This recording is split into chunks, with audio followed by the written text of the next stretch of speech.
তো বন্ধুরা দেখতে পারতাছেন হেলিকপ্টারটা কিন্তু উড়তাছে। হ্যাঁ, কিভাবে উঠলেও তো আপনারা দেখতে পারতাছেন, একদম আপনাকে চোখের সামনে কিন্তু উড়ে গেতাছে।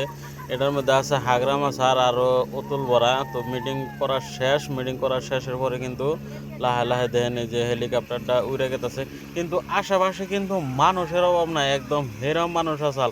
বৃষ্টি গাদল রোদ ঝড়ি তুফান কিচ্ছু মানে নাই, কিন্তু হাগরামা স্যারের ২-৩টা কথা শুনবার নিগা মানুষ আছে। এত পরিমাণে পাবলিক হচ্ছে এটা বলার বাইরে। তো আপনারা দেখতে পারতেছেন যে কিভাবে ধীরে ধীরে উপরে গেতেছে হেলিকপ্টার।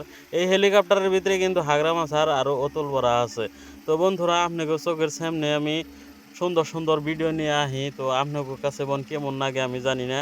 তো আপনাদের কাছে যদি ভালো লাগে একটা লাইক একটা কমেন্ট করে দিয়েন, অন্যকে দেখার সুযোগ করে। তো আবার ভাববেন যে মিছা কথা, দেখেন এদিকে কিরকম পাবলিক হয়েছে। একমাত্র হাগরামা স্যারের ২-৩টা জমনি কথা শুনবার নিগে একদম গারো রাভা বড়ু এসামি সবাই কিন্তু আছে, একদম ঝড়ি তুফান মানে নাইকে খাল বিল পাড়ি দেওয়া আছে। তো বন্ধুরা, ব্লগটি আজকের মতন এই পর্যন্ত।